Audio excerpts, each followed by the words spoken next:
కాళేశ్వరం ప్రాజెక్ట్ని రిపేర్ చేయకపోవడం, కాళేశ్వరం ప్రాజెక్ట్ మీద దుమ్మెత్తిపోయడం, టీజీని టీఎస్గా మార్చడం, కాకపోతే సెక్రటేరియట్ నుంచి పరిపాలన చేయకపోవడం, ఇట్లాంటి చాలా ఉదాహరణలు చెప్తాను. దాంట్లోనే భాగం, ఆ యొక్క ఉదాహరణలోనే భాగం, ఆ యొక్క నిర్ణయాల్లోనే భాగం ఏంటంటే ఈరోజు మన ప్రాంతానికి సంబంధించి ఐటీ కారిడార్ నుంచి శంషాబాద్ ఎయిర్పోర్ట్కి ఏదైతే మెట్రో ఆనాడు 2023లో కేసీఆర్ గారు శాంక్షన్ చేసిందో ఆ మెట్రోని క్యాన్సిల్ చేయడం కూడా అదే కోలలో చూడాల్సి వస్తుంది. రేవంత్ రెడ్డి గారు, మీకు సూటిగా ప్రశ్నలు, అసలు ఈ మెట్రోని క్యాన్సిల్ చేయడం వల్ల మీ రాష్ట్ర ప్రభుత్వానికే కానీ, మీ రాష్ట్రాన్ని, మన రాష్ట్రానికే కానీ, లేదా ఈ ప్రాంతానికి జరిగిన ఒక్క మంచి చెప్పండి అంటారు. ఎయిర్పోర్ట్ మెట్రో ఆల్రెడీ 2023లో శాంక్షన్ అయిన మెట్రో టెండర్ అయిపోయింది, కాంట్రాక్టర్ వచ్చింది, దానికి సాయిల్ టెస్టింగ్ జరిగిపోయింది, ఆల్రెడీ వర్క్ కూడా మొదలైంది. ఇక్కడ ఇది ఎలివేటెడ్ కారిడార్ కూడా కాదు, మన కేటీఆర్ గారు చెప్పినట్టు అట్ గ్రేడ్ అంటే గ్రౌండ్ లెవెల్లోనే ల్యాండ్ యాక్విజిషన్ కూడా అయిపోయింది. దీన్ని సంపూర్ణంగా ఒకవేళ మెట్రో ఇట్లా కొనసాగించింటే ఇప్పటికి మనం అందరం మెట్రోలో సిటీ కనబోతుంటే ఎయిర్పోర్ట్ కనబోతుంటే రాజేంద్రంలో మనం దీన్ని క్యాన్సిల్ చేయడం వల్ల ఏ ఒక్క లాభం జరిగింది ఈ ప్రాంతానికి, లేకపోతే మన రాష్ట్రానికి చెప్పండి ముఖ్యమంత్రి గారు అంటారు. ఏం లాభం జరిగిందంటే ఇవో మీ ఈగో సాటిస్ఫాక్షన్ జరిగింది, మీ అహంకారానికి మీకు ఆయుధం పోసినట్టు అయింది, దానికి తప్ప దీంట్లో జరిగిన లాభం ఒక్కటి కూడా లేదు. ఇంకో విచిత్రం ఏంది, ఈ మెట్రో ఏదైతే ఉన్నదో రాయదుర్గం టు ఎయిర్పోర్ట్ మెట్రో 3 నియోజకవర్గాలకి ప్రత్యక్షంగా లాభం జరుగుతుంది ఒకవేళ నిజంగా జరిగింది. ఏందది?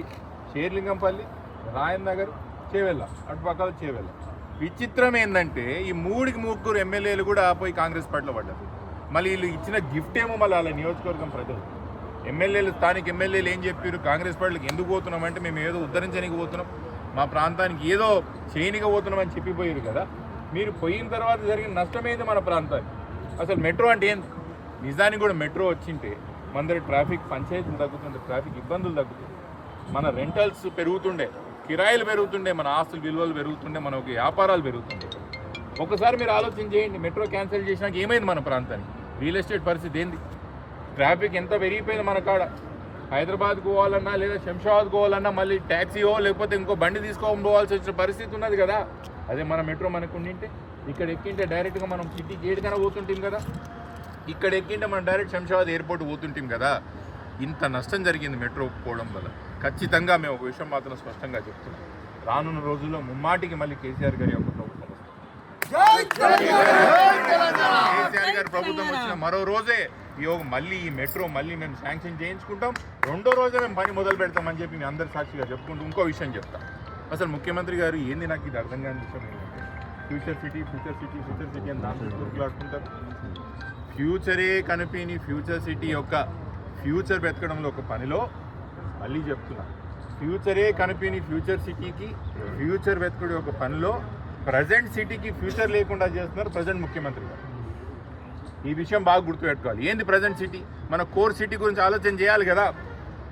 ఎంత ట్రాఫిక్ పెరుగుతున్న సిటీలా, ఎన్ని గుంతలైనాయి, అసలు ఈడ లా అండ్ ఆర్డర్ పరిస్థితి ఏంది సిటీలా, ఈ విషయం ఎవరైనా ఆలోచిస్తురా ముఖ్యమంత్రి గారు? Future city future city future city, ఫ్యూచరే లేని ఫ్యూచర్ సిటీ కోసం ఫ్యూచర్ వెతుకుతున్న ఒక పనిలో ప్రజెంట్ సిటీ ఫ్యూచర్ లేకుండా చేస్తున్నారు ప్రజెంట్ చీఫ్ మినిస్టర్ గారు. ఇది మన యొక్క రాష్ట్రం యొక్క పరిపాలన, ముఖ్యమంత్రి గారి యొక్క పరిపాలన. ముమ్మాటికి ఈరోజు ఏందండి అరెస్ట్? మేము ఏం చేయబోయినాం? మేమేమన్నా దుమ్మి చేయనికి పోయినామా? దొంగతనం చేయనికి పోయినామా? ఏమన్నా కొట్టనికి పోయినామా? ఎందుకు మమ్మల్ని అరెస్ట్ చేసి పోలీస్ స్టేషన్లో కూర్చోబెట్టారు పొద్దుగాల నుంచి? మేము ఎవరి మీద ఉద్దానికి పోయినాం? శాంతియుతంగా ప్రజాస్వామ్యహితంగా ఏదైతే ఆ మెట్రో ఫౌండేషన్ స్టోన్ ఉందో పాలాభిషేకం చేసి ప్రజా ఉద్యమం మొదలు పెట్టాలనే కదా. ఇక మీరు ప్రజాస్వామ్యం నడుపుతున్నారా? ప్రజా పరిపాలన మీరు నడుపుతున్నారా? స్థానిక ఎమ్మెల్యే గారికి కూడా బాధ్యత ఉంటుంది. మీరు ఎందుకు పోయినరు? ఎప్పుడు శాంక్షన్ చేయిస్తారు? ఇవన్నీ కూడా చెప్పాల్సిన అవసరం ఉంది. 3 నియోజకవర్గం, ముఖ్యంగా రాయందర్ నియోజకవర్గంలో ఎక్కడికి వెళ్ళి పోతుండే మెట్రో నిజంగా కూడా పోయింటే మన ప్రాంతం నుంచే కదా పోయేది. 3 మున్సిపాలిటీలు ఆఖరికి రాయందర్ టచ్ చేసుకుని శంషాబాద్ మన నియోజకవర్గం నడిబొట్టు నుంచి పోయేది కదా మెట్రో. ఎవరికి లాభం అయ్యేది? ముమ్మాటికి మేము ఇది కొట్లాడతాం, ఈ ప్రభుత్వం యొక్క మెడలు ఉంచుతాం, మా మెట్రో వచ్చే వరకు మేము ఈ పోరాటాన్ని ఆపమని చెప్తున్నాం. ఇది ఈరోజు ఇది ఆఖరి కాదు, ఇది మొదలు. దీన్ని మేము ప్రజా ఉద్యమంగా తీసుకుపోతాం. ప్రజా సంఘాలను ఇన్వాల్వ్ చేస్తాం, కాలనీ సభ్యులను ఇన్వాల్వ్ చేస్తాం, ఎన్జిఓలను ఇన్వాల్వ్ చేస్తాం, కుల సంఘాలు ఇన్వాల్వ్ చేస్తాం. ఈ యొక్క ఉద్యమాన్ని నియోజకవర్గానికి మంచిది కాబట్టి ముమ్మాటికి అందరిని ఒప్పించి ఈ ఉద్యమంలో తీసుకుపోతాం. ముమ్మాటికి మా మెట్రో మేము సాధిస్తాం. ధన్యవాదాలు.